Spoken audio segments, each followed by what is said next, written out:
하나님께서 우리에게 주시는 말씀은 마태복음 6장 13절에서 15절입니다. 우리 13절 같이 읽겠습니다. 우리를 시험에 들게 하지 마옵시고 다만 악에서 구하옵소서. 나라와 권세와 영광이 아버지께 영원히 있사옵나이다. 아멘.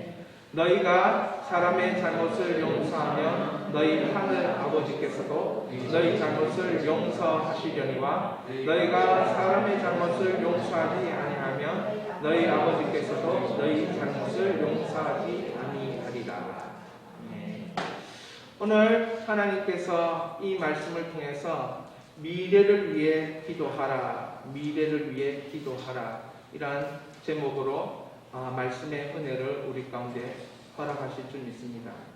저는 가끔씩 이런 생각해 봅니다. 내가 60대에 어떤 모습일까? 70대에 어떤 모습일까? 그때 내가 웃을 수 있을까? 혹시 그때 감사하지 못하고 기뻐하지 못하는 그런 모습이면 어떠할까? 그런 굉장히 또 하나님을 기대하지만 저 안에는 불안한 마음이 있는 것을 가끔씩 보게 됩니다. 누구나 미래에 이런 사람 되면 좋겠다 이런 마음들 가집니다.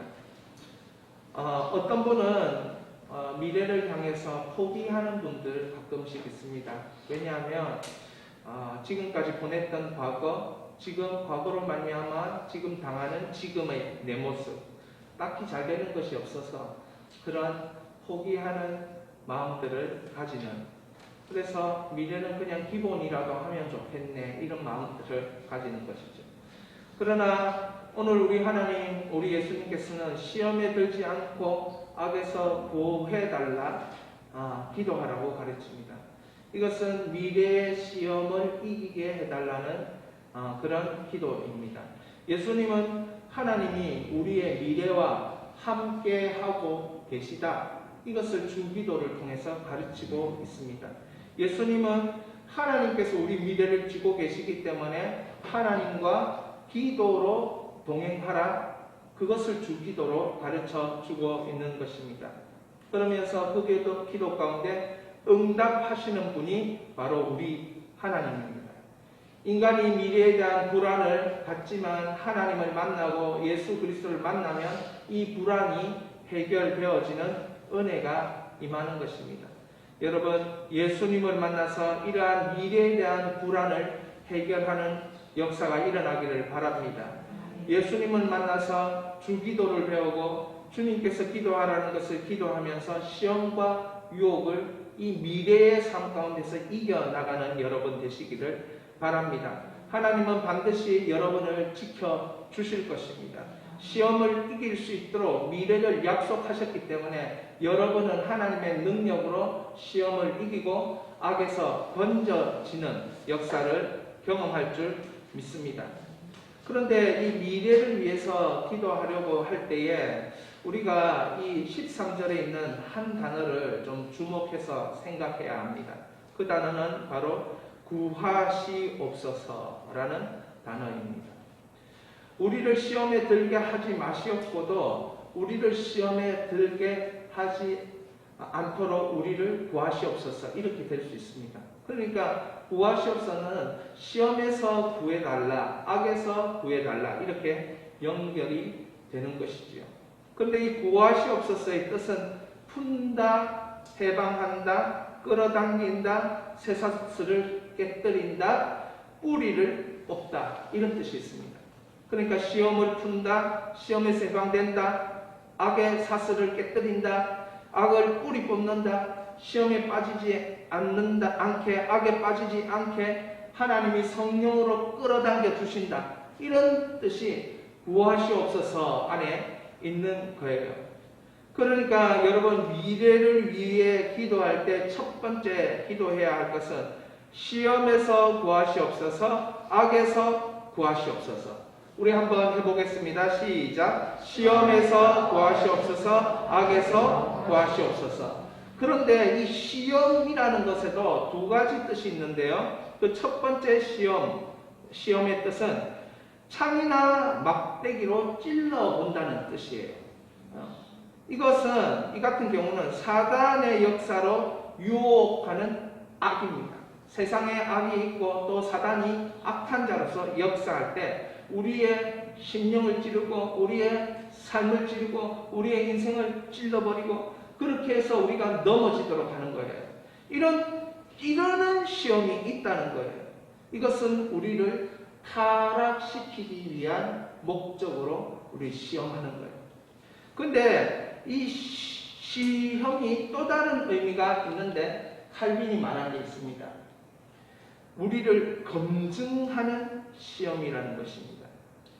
용광로에서 불순물을 걸러내고 이것을 순전한 금속을 뽑는 그 과정이 바로 시험이라는 거예요.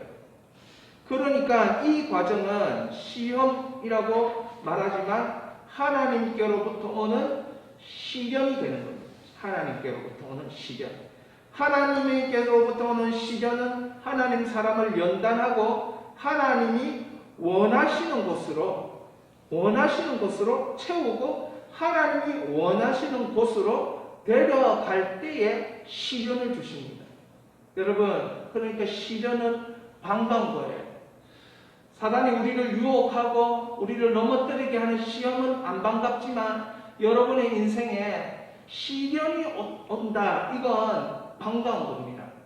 믿지 못하시겠지만 이 시련은 여러분 하나님의 것으로 채우기 위해 우리를 준비시키는 것이고 하나님이 원하시는 곳으로 데려가기 위해 이것을 과정을 밟게 하시는 거예요.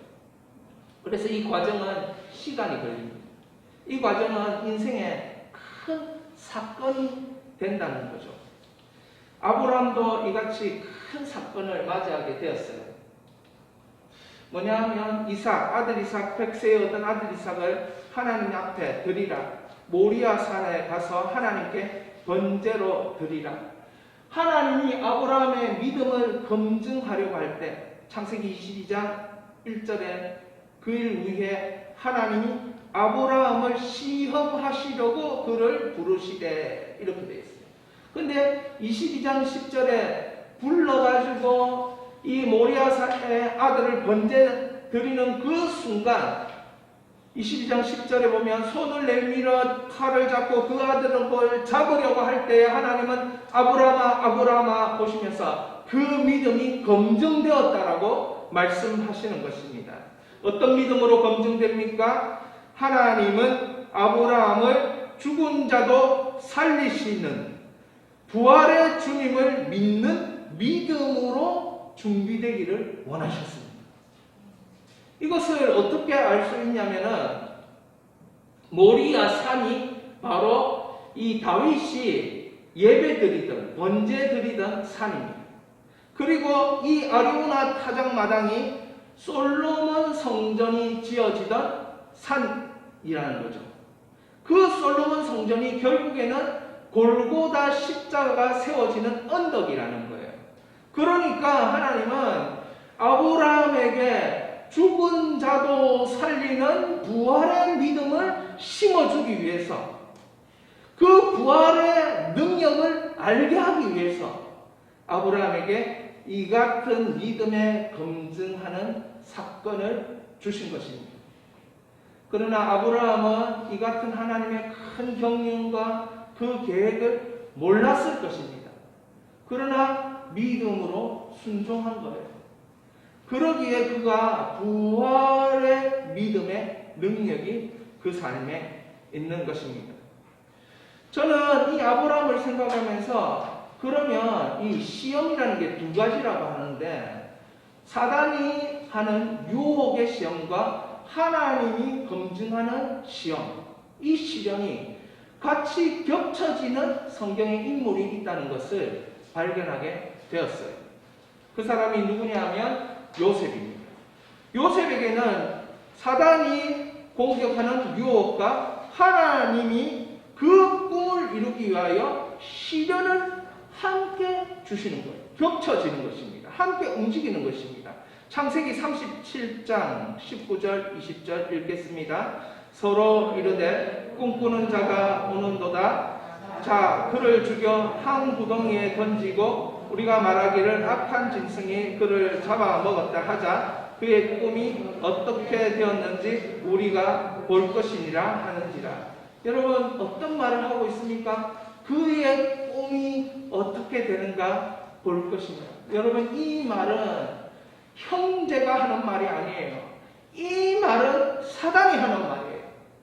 어떻게 형제가 구덩이 속에 자기 형제를 밀어넣어놓고 꿈이 어떻게 될 것인가 우리가 한번 보자. 그렇게 악한 말을 할 수 있겠습니까? 요셉의 형들은 요셉을 시기하여 죽이려고 합니다. 이것은 요셉의 형들을 사단이 유혹하는 것이죠. 하나님의 꿈을 없애려는 사단의 속임수, 하나님의 꿈을 없애려는 사단의 유혹 가운데 요셉의 형제들이 쓰임받고 있는 거예요. 형들에게는 사단의 유혹이었지만 요셉에게는 하나님 살아계시고 하나님 함께 하시는 것을 경험하는 절호의 기회였습니다. 자신을 검증하고 하나님의 꿈을 이루는 시련의 시간이 바로 그 시간이었어요. 형들은 사단에게 유혹받고 행동하지만 요셉에게는 하나님이 그 믿음을 검증하는 시간이 되고 하나님이 그 꿈을 이루는 시간이 됐다는 거예요. 요셉이 이것을 하나님이 주신 꿈을 이루는 과정이다 생각했을까요? 알고 있었을까요? 저는 모르고 이 상황을 당하고 있다 생각합니다. 그렇지 않습니까? 모르는 가운데 지금 이 일을 당한 거예요. 하나님이 섭리하실 것이다. 하나님 역사하실 것이다. 하나님 내 꿈을 이루는 과정일 것이다. 이걸 알고 당하는 게 아니라는 거예요. 그래서 구덩이에 빠지고 또 애국의 보디발의 가문에 팔려가는 거예요. 거기서 어떤 일을 만나게 됩니까? 노예로서 이런 일을 만나게 돼요. 보디발의 아내의 유혹에서 이겨나갑니다. 여러분, 이 유혹을 거룩함으로 자신을 지키는 거예요.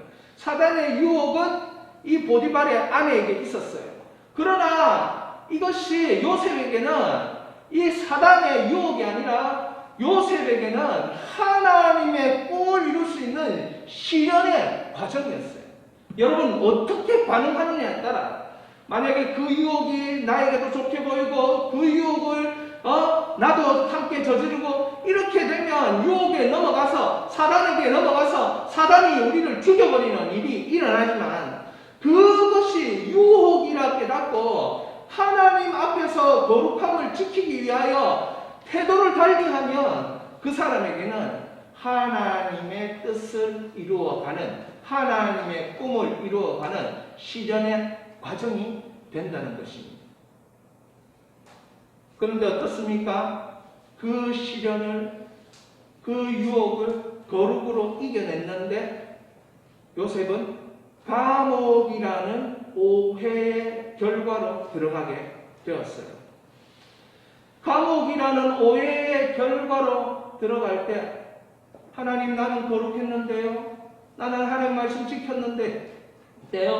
나는 하나님을 붙잡았는데요.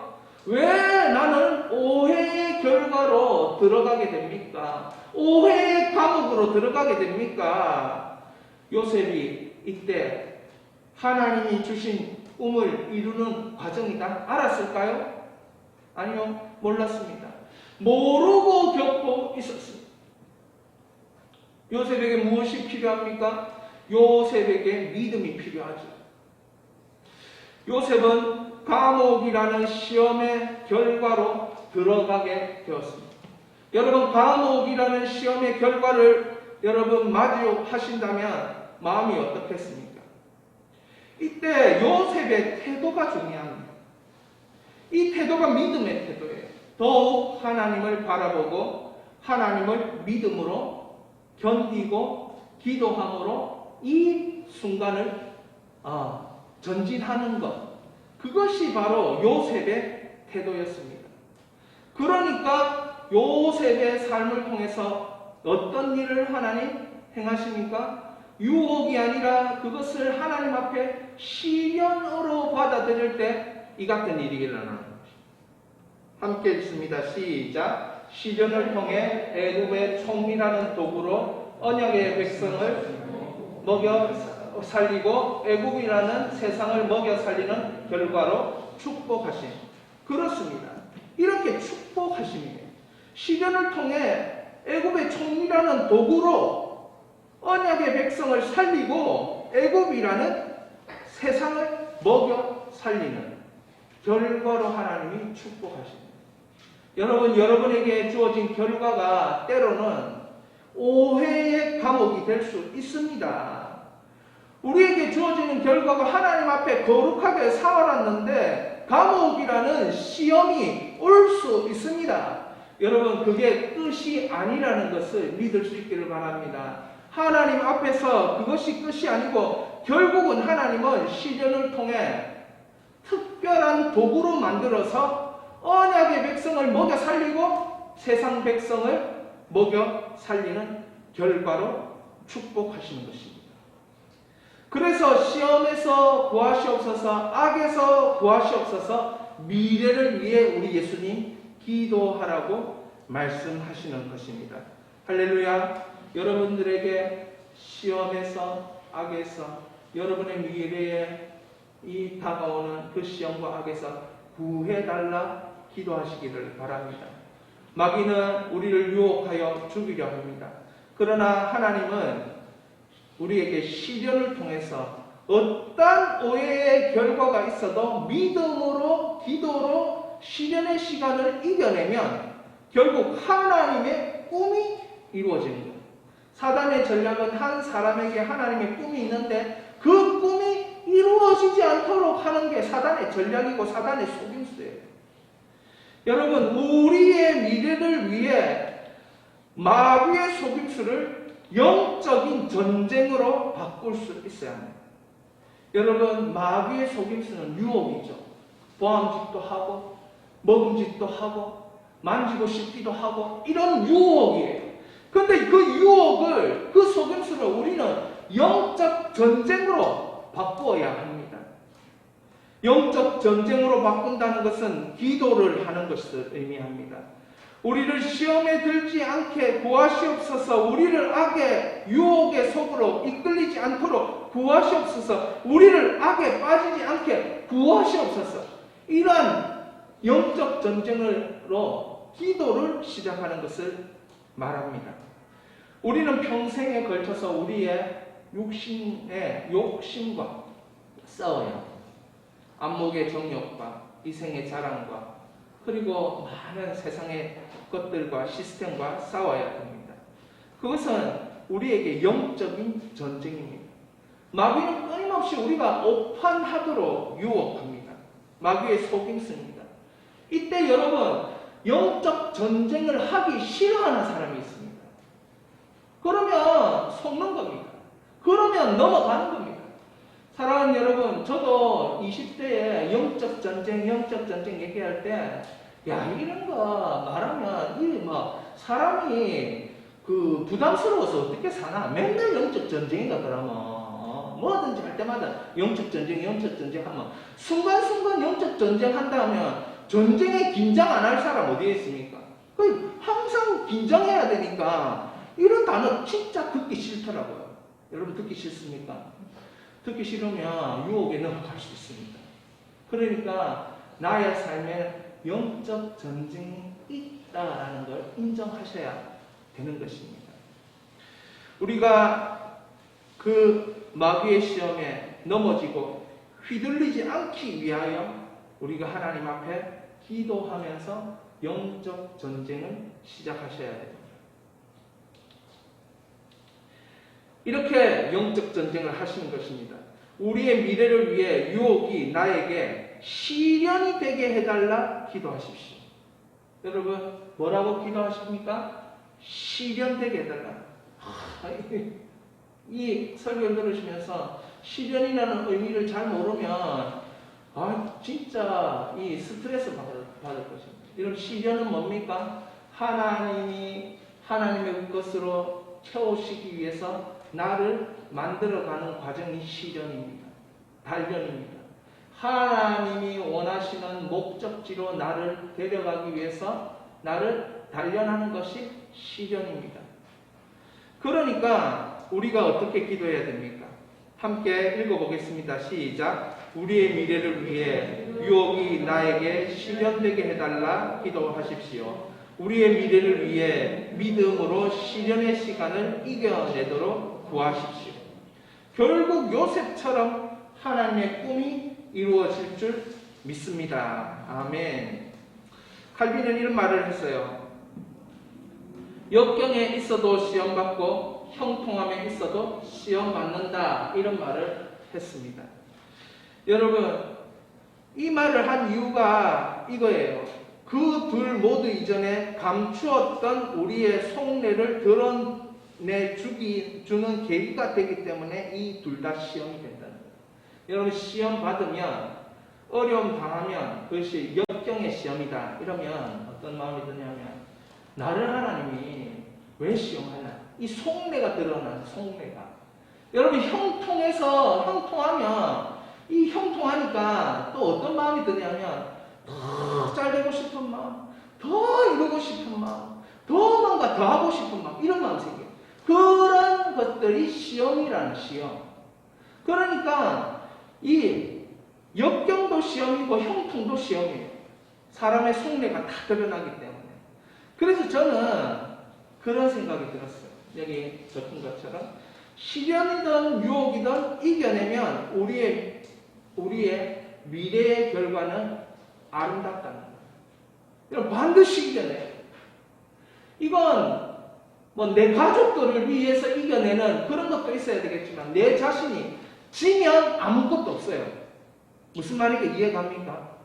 하나님, 사단이 나를 유혹했는데 내가 거기에 지면 나는 아무것도 없는 정도가 아니고 마이너스입니다. 마이너스.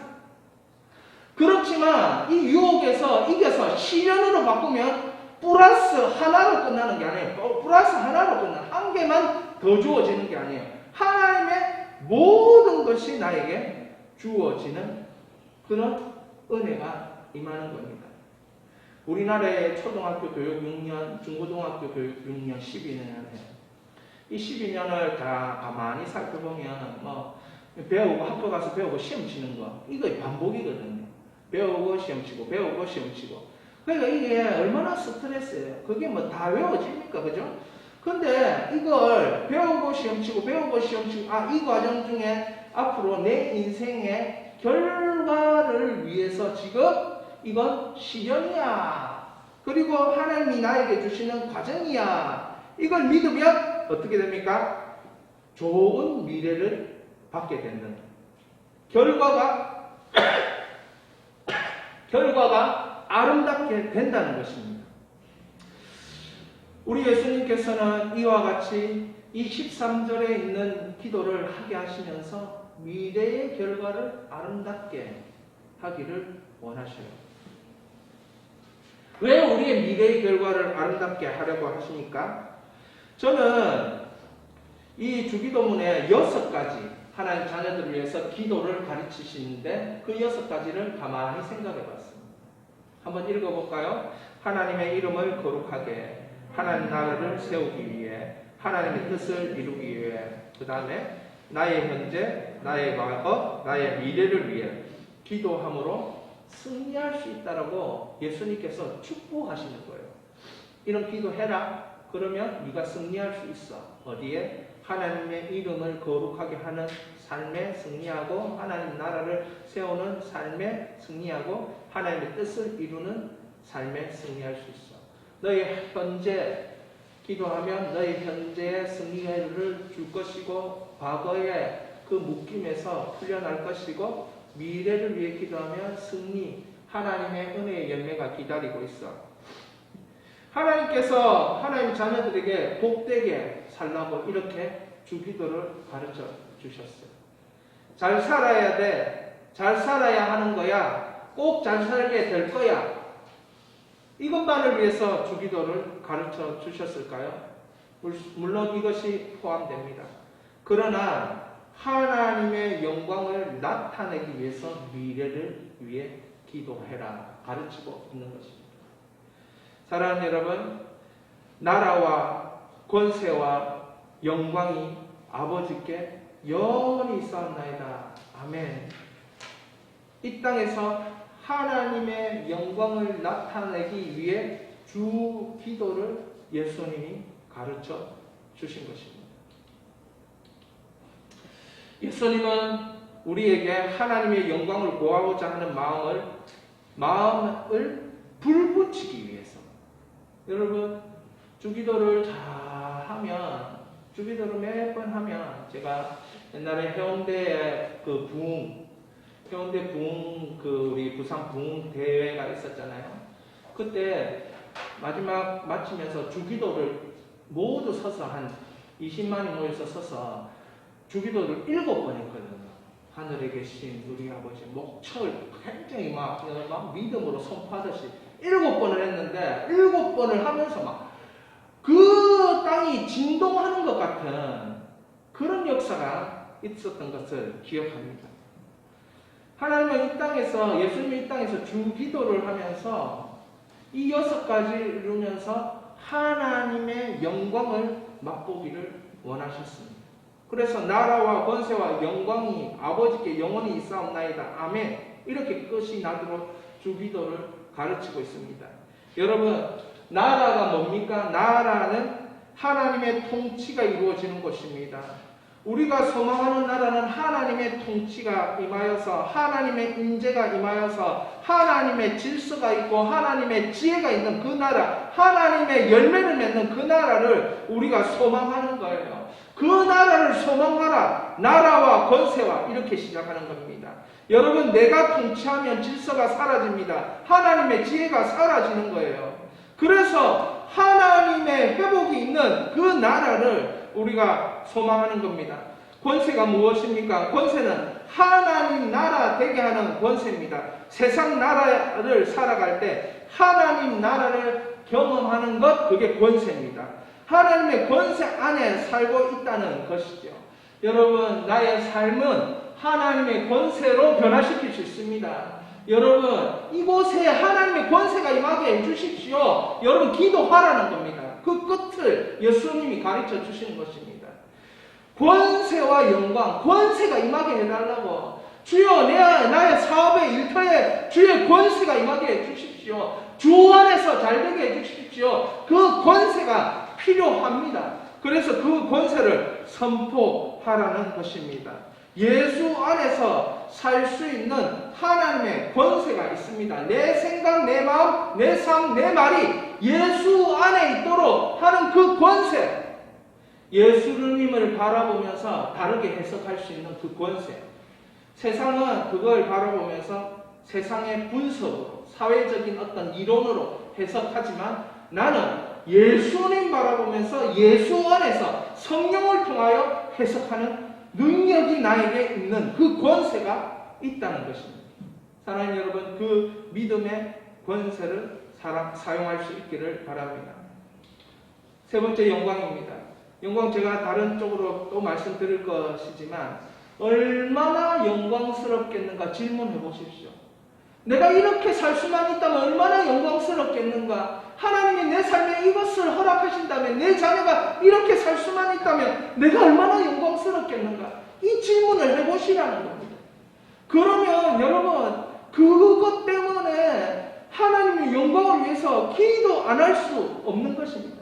기도하고자 하는 마음에 불이 붙게 되는 것입니다. 하나님, 우리 가족이 이렇게 살면 얼마나 영광스러울까요? 하나님, 내가 이렇게 살면 얼마나 영광스러울까요?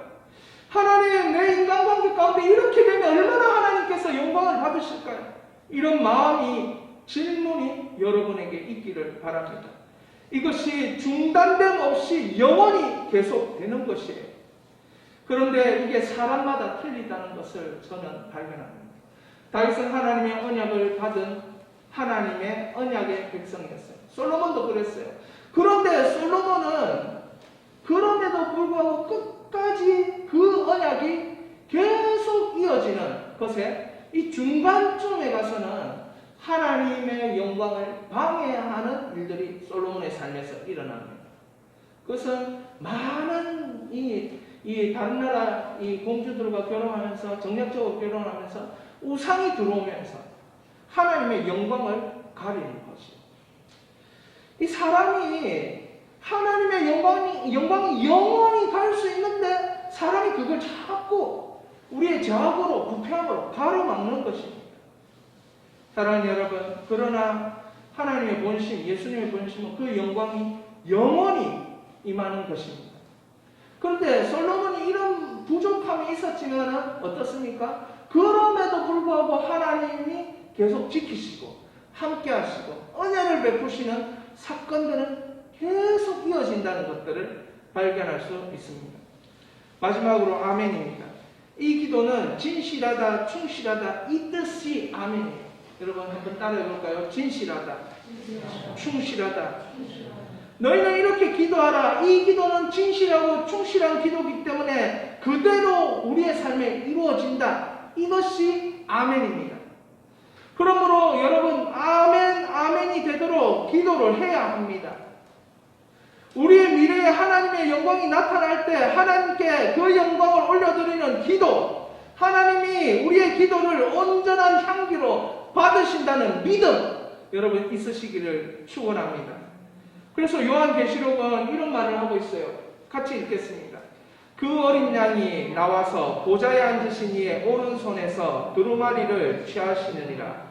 그 두루마리를 취하심에 내 생물과 24 장로들이 그 어린 양 앞에 엎드려져 각각 검은고와 향이 가득한 금대접을 가졌으니 이 향은 성도들의 기도들이래. 성도의 기도들이 이 금대접에 담겨서 여러분의 기도가 올라가고 있는 겁니다. 여러분의 기도가 향기가 되어 그 하나님께서 받으시는 것이지요. 여러분 부모의 기도를 통하여 자녀들이 혜택을 누렸다라고 말하는 수없는 간증을 우리는 들었을 거예요. 목회자들에게도 그런 간증을 수없이 하는 것을 저는 들었습니다. 어떤 목사님은 이 아버님이 40일 금식하다가 15일째 그 산에서 금식하다가 돌아가셔서 자기에게 개척했는데 5, 6년 만에 수천 명이 몰려오는 그걸 하면서 도대체 내가 경상도 사투리도 쓰고 도대체 내가 이런 사람인데 어떻게 이렇게 큰 은혜와 복이 있냐. 설명할 수 없다. 물론 사회적인 현상이다 그렇게 얘기할 수 있겠지만 그렇게 뭐를 알고 그 사람들이 뭘 보고 몰려오냐. 하나님 앞에 드렸던 부모의 기도가 그 순교적인 부모의 그 금식 기도가 나의 삶에 열매를 맺고 있는 거구나. 내 부모는 교회를 개척해서 그렇게 힘들고 어렵고 그렇게 처절하게 좌절하면서 살았지만 나의 때에 와서 그 기도의 열매를 보았노라. 이게 무엇입니까? 계시록에는 성도의 기도가 향으로 올라가고 동시에 성도들이 힘이 들 때 이 기도가 또한 땅에 부어짐으로 인하여 하나님의 백성들이 그 시련을 이기게 하는 은혜의 통로, 은혜의 도구가 되었다는 것입니다. 사랑하는 여러분, 그러니 기도라는 영적 전쟁을 하셔야 됩니다. 그렇다면 하나님의 영광을 위해서 어떻게 살 것인가? 이게 마지막으로 우리가 해결되어야 될 것입니다. 예수님께서 주기도를 가르치셨어요. 목적이 무엇입니까? 하나님의 영광을 나타내기 위해서. 저는 이 하나님의 영광을 나타내기 위해서 세 가지를 말씀드리려고 합니다. 첫 번째로는 본체적인 영광이에요. 하나님의 존재 자체가 영광입니다. 하나님은 스스로 영광으로 존재하시는 거예요. 우리 인간들을 향해서 인간의 존엄성 이렇게 얘기합니다. 인간이기 때문에 지식이 없다든지 IQ가 없다든지 장애가 있든지 없다든지 인간은 존엄한 거예요. 인간이기 때문에. 마찬가지로 하나님은 영광스러운 존재예요. 그 존재 자체가 영광스러운 거예요. 이 본체적 영광이에요. 그 존재 자체가 영광스럽기 때문에 행동이 영광스럽고 행동이 영광스럽기 때문에 결과도 영광스러운 결과가 나오는 거예요. 그러니까 여러분 구원받았기 때문에 하나님의 본체적인 영광으로 구원받은 거예요. 그 하나님의 본체적인 영광이 흐르고 있는 거예요. 그 하나님의 영광 앞에서는 어둠이 없어요. 그런데 이 영광 가운데 두 번째 영광이 있어요. 그게 뭐냐면 발산적 영광이에요. 특정한 시간 안에 이 특정한 장소에 인지하는 영광이에요. 여러분 말 조금씩 들어보셨을 거예요. 셰키나의 영광이라고. 사랑의 교회는 셰키나 찬양대 뭐 이런 게 있어요. 그러니까 셰키나라는 단어가 시간 안에, 특정 시간 안에 하나님의 장소 안에, 특정한 장소에 임하는 것. 여러분 이런 영광이 여러분의 특정한 시간, 그러니까 일하는 특정한 시간에 일어나기를 바랍니다. 여러분의 특정한 장소, 여러분의 가정, 집에 이 셰키나의 하나님의 영광, 발산적인 영광이 임하기를 바랍니다. 여러분이 공부할 때 그런 영광이 임하기를 바라요. 성경의 기록을 보면 특별한 시간, 특별한 장소에 하나님의 영광이 찬란하게 임한 적이 나타납니다. 모세가 시내산에 올라갔을 때 하나님의 영광이 그에게 임하고 말씀이 새겨질 때 하나님의 영광이 임하는 거예요. 모세가 시내산에서 내려올 때에 그에게 얼굴에 영광의 광채가 비쳤다. 그래서 사람들이 그 얼굴을 바로 보지 못했기 때문에 수건을 가려서 그 얼굴을 봤다라고 되어 있는 거예요. 중세시대의 그림을 보면 어떻습니까? 그 영광, 전부 다 뒤에 원을 자꾸 그려놨어요. 원을. 왜 그려놨을까요? 그 단중에 세 번째 나오는 영광 때문에 그걸 그려놨어요. 그러니까, 여러분, 여리고라는 성은 가만히 놔두면 죄악을 짓는 성이고, 가만히 놔두면 하나님께 도전하는 성이지만, 그 여리고라는 성을 믿음으로 한 바퀴씩, 두 바퀴씩 찬양하면서 믿음으로, 침묵으로 돌면 어떤 일이 일어납니까? 하나님의 영광, 셰키나의 영광, 특정한 장소에 하나님의 영광이 나타나서 한순간에 그 여리고라는 죄악 덩어리가 무너지는 그런 발산적인 영광, 셰키나의 영광이 임하는 것입니다. 할렐루야. 여러분, 이 교회가 그렇게 되기를 기도합니다. 저는 성도를 가장 잘 섬기는 게 뭘까 이렇게 생각하고 기도했을 때 이 정답이 예배 때에 하나님의 영광이 나타나는 예배를 드릴 수 있도록 역사해 주시옵소서. 그거 하나면 하나님 충분합니다. 예배 때에 하나님의 영광이 나타나게 해달라고. 이 셰키나의 영광. 그런데 세 번째 영광이 있어요. 효과적인 영광인데요. 하나님의 이름을 세상에 높이면 하나님의 존재와 하나님의 성품을 인정하게 됩니다. 그러니까 마치 이런 거예요. 다니엘이 하나님의 명성, 하나님의 평판을 땅 위에서 높일 수 있는 그러한 마음들을 다니엘이 가졌을 때 이방 나라에 붙잡혀서 거기서 정치적으로 이 정치인으로 일할 때 다니엘의 인생 가운데는 하나님을 높일 수 있는, 하나님을 인정할 수밖에 없는 이방의 정치인들이 같은 정치인인데도 불구하고 그 사람 보면서 하나님 살아계시구나, 이렇게 보여지는 효과적인 영광이 있었다는 거예요. 본체적인 영광 변하지 않아요. 그러나 소멸되지도 않고 감소되지도 않아요. 그러나 효과적인 영광은 사람이 어떠하냐에 따라서 그 영광이 나타나기도 하고 나타나지도 않을 수도 있어요. 사람이 죄를 많이 지으면 그 사람에게는 영광이 없어요. 사람이 거룩하게 살면 그 사람에게는 이 영광의 이 광채가 있는 거예요. 믿지 않겠지만. 중세시대에 보면, 그림에 보면 전부 다 동그랗게 원을 그려놨어요. 그 이유는 사람에게 이 하나님이 주는 효과적인 영광이 있는 사람들이라는 표징으로 그려요. 베드로 그릴 때 막 이렇게. 그렇게 하면 안 되는 거예요, 사실은. 근데 그 효과적인 영광이라고, 효과적인 영광이 있다라고 믿었기 때문에 그런 그림을 그린 거예요. 그래서 예수님 뒤에는 항상 뭡니까? 이 영광의 뭐를 원을 그려놨어요. 뿐만 아니라 중세시대는 가톨릭 시대니까 성인이라고 하는 사람들 그림에는 항상 이 효과적인 영광을 그려놨어요. 사랑하는 여러분, 저는 여러분들이 효과적인 영광을 경험할 수 있기를 바랍니다. 하나님의 이름이 거룩히 여김을 받으시오며 이렇게 시작하잖아요. 그건 뭡니까? 하나님의 이름을 거룩히 여기는 그곳에는 하나님의 효과적인 영광이 임하는 것입니다. 이스라엘 백성 가운데 전쟁이 일어났어요. 여호사밧 시대. 여호사밧은 이 찬양대를 앞에 세우고 전쟁을 치를 준비를 합니다. 근데 이상하죠? 그 아수르 군대와 전쟁을 하는데 찬양대가 찬양을 하면서 나갈 때 이 군대가 자기끼리 있어. 자기끼리. 뭡니까? 하나님의 영광으로 모든 것을 압도해 버리니까 모든 것이 다 달라지는 거예요. 그게 바로 효과적인 영광이에요. 그런데 이 주기도가 이렇게 되어 있어요. 오늘 제가 15절까지 읽었는데 주기도는 이 땅에서 하나님의 영광을 나타내기 위한 기도예요. 그런데 14절, 15절을 보니까 이 말씀이 있어요. 말씀을 한번 읽어봅니다. 시작. 너희가 사람을 잘못을 용서하면 너희 하늘 아버지께서도 너희 잘못을 용서하시려니와 너희가 사람의 잘못을 용서하지 아니하면 너희 아버지께서도 너희 잘못을 용서하지 아니하시리라. 6장이 이런 장이에요. 6장이 이 유대인의 3대 경건을 설명하면서 이렇게 쭉 진행되는 장이에요.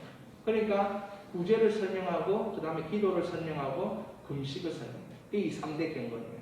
그런데 거기에 보면 주기도에 우리의 죄를 나의 죄를 용서해 준 것 같이 우리의 죄를 용서해 준 것 같이 우리 죄를 용서해 달라고 하는 그 기도를 다시 한번 반복하도록 여기에 금식과 주기도 사이에 마태가 넣었어요. 왜 넣었을까요? 마태가 생각하기에 이런 생각을 한 거예요. 가장 큰 영적 전쟁은 용서입니다. 여러분, 이 땅에서 가장 큰 전쟁은 용서예요.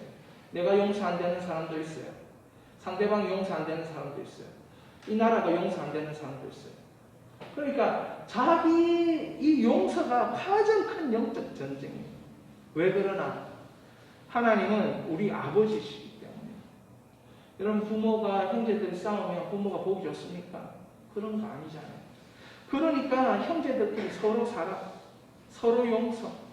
이것이 하나님께 가장 크게 영광을 올려드리는 영적 전쟁이요 열매라는 거예요. 우리가 기억해야 됩니다. 무엇보다 예수님이 주신 용서의 삶을 살아야 합니다. 예수님이 주신 용서의 삶을 산다는 것은 더 이상 죄에 연연하지 않는다는 것입니다. 더 이상 묻고 있는 과거에 연연하지 않는다는 것입니다. 그거 이미 하나님께서 다 해방시켜 주셨고 다 풀어주셨고 다 뿌리채 뽑아주실 줄 믿으시기 바랍니다. 그러므로 저는 설교를 마치면서 여러분들이 이 영적 전쟁을 이 시련을 영적 전쟁으로 알고 하나님께 올려드리기를 바랍니다. 제가 이 설교를 준비하면서 하나의 그림이 떠올랐는데 그것은 아브라함이에요. 롯과 아브라함이 이제 자기의 양이 많아지고 뭐 이렇게 재산이 많아지면서 둘이 흩어져야 이렇게 다가왔어요. 그때 아브라함이 롯에게 네가 먼저 선택하라 이런 선택권을 넘겨주고 롯이 좋은 땅을 선택해서 나가죠. 물이 풍부하고 눈에도 좋아 보이는 소알 땅을 선택해서 이 롯이 갑니다. 스스로 고개를 들어 그 소알을 선택한 거예요. 그런데 하나님께서는 아브라함에게 말씀을 들려주셔요. 고개 들어 보아라. 네 눈으로 보이는 동서남북 모든 땅을 내게 주리라.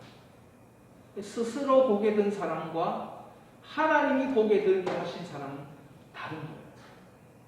이게 바로 영적 전쟁이라고 생각합니다. 나를 바라보면 어두워져요. 근데 스스로 바라보면 달라지는 거예요. 그런데 이 찬양이 생각이 나는 거죠. 고개 들어 주를 맞이해. 사랑하는 여러분, 여러분의 고개를 들어서 여러분의 환경을 보지 마세요. 여러분 고개를 내려워서 여러분 자신을 여러분의 힘든 그 골마 터질 것 같은 그걸 보지 마세요. 그걸 보지 말고 고개를 들어서 오늘 하루 주를 맞이하면 그것으로 충분하다 믿으시기 바랍니다. 나의 일을 통해 오늘 하루 주를 맞이할 수 있기를 바랍니다. 나의 가정을 통해 주를 맞이할 수 있기를 바랍니다. 여러분의 자녀를 통해 주를 맞이할 수 있기를 바랍니다. 그러면 거기에서 경배만 일어난다면 여러분의 영적 전쟁에서 승리한 것이에요. 할렐루야. 여러분 구약의 성도들이 찬양하면서 승리하는 그런 모습들을 우리에게 많이 보여줍니다. 다윗도 그랬고 여호사밧도 그랬고 찬양하는 인생마다 정말 영적 전쟁에서 승리하는 인생이었어요. 물론 고난 말로 할 수 없을 정도로 많았지. 이 시간 우리 고개 들어 찬양하시면서 하나님 앞에 우리가 나아가기를 원합니다.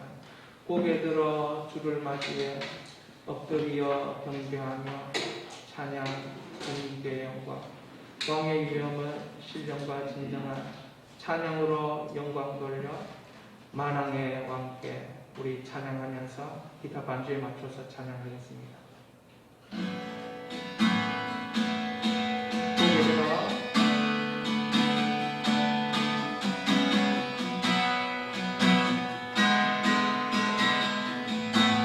고개 들어 고개 들어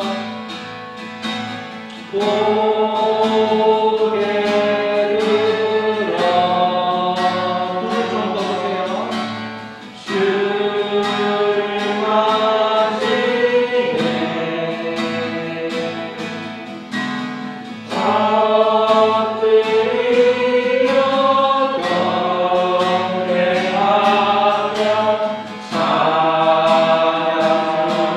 잡들이여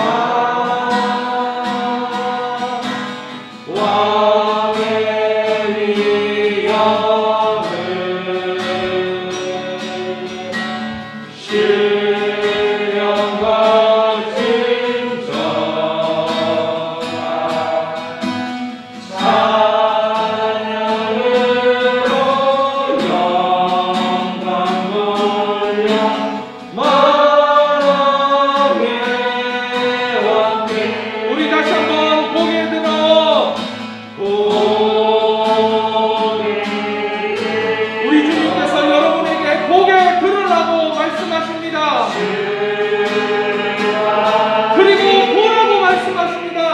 믿음의 눈을 뜨고 보라. 믿음의 눈을 뜨고 보라.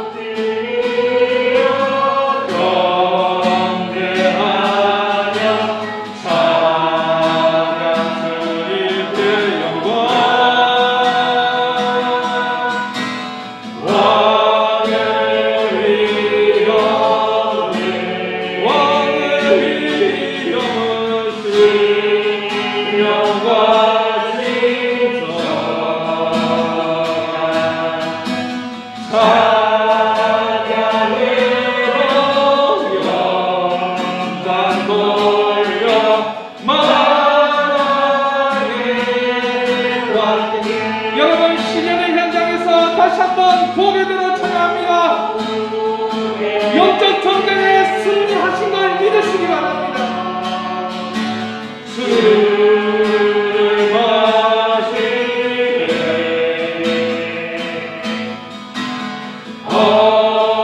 엎드리고 경배하며 찬양 주님께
게 아니고 하나님께서 여러분을 향해서 가지고 계신 꿈이 있지요. 그것은 때로 시련을 통하여 나타납니다. 시련은 이루기 위함입니다. 하나님의 것을 채우고 하나님의 것을 이루고 하나님이 원하는 장소로 나를 데려가기 위함입니다. 이 시간 기도하십시다. 주여, 나를 올려드리겠습니다. 나를 구원하겠습니다. 이 말씀대로 내가 하나님 앞에 쓰임받기를 원합니다. 나의 영적 전쟁에 승리하게 하여 주시옵소서. 이 시간 주여 한번 드리고 기도합니다. 주여, 아버지 하나님, 그렇습니다. 나의 영적 전쟁에 승리하기를 원합니다. 영광을 올려드리기 위하여서 아버지 하나님, 나는 끊임없이 영적 전쟁을 해야 하고 아버지 내 마음을 구원하고 내 삶을 구원하고 내 인격을 구원할 때에 하나님의 것으로 채워지는 것들을 아버지 믿습니다. 이 시간 하나님의 것으로 채워지는 역사를 경험할 수 있도록 도와주시옵소서. 아버지 하나님, 이 시간에도 하나님 이 말씀이 나에게 적용이 되게 하시고 이 말씀의 기름 부으심을 아버지 인생 가운데 하나님을 주옵소서, 주옵소서, 주옵소서, 주옵소서, 경험하게 하옵소서. 아버지 하나님, 주님께서 이 말씀을 통하여 아버지 하나님 우리의 시련이 있다 할지라도 믿음으로 이기고 기도로 이기고 말씀으로 이기고 아버지 하나님의 결국으로 하나님이 우리를 채우시고 하나님의 것으로 하나님 아버지 충만케 하여 주시며 하나님 원하는 장소로 우리를 이끌어 가시는 것을 믿습니다. 아버지 하나님, 우리가 감사하게 하시고 이를 위하여 우리의 시험과 모든 것에서 우리를 구하여 주시옵소서. 구하여 주시옵소서. 세계 하나님 나라와 권세와 영광이 우리에게 영원히 있습니다. 영원히 있습니다. 아멘하며 주님의 노릇을 소구할 때에 아버지 막연한 속임수와 유혹에도 넘어지지 않고 그 시련을 통하여 하나님 것이 이루어지는 하나님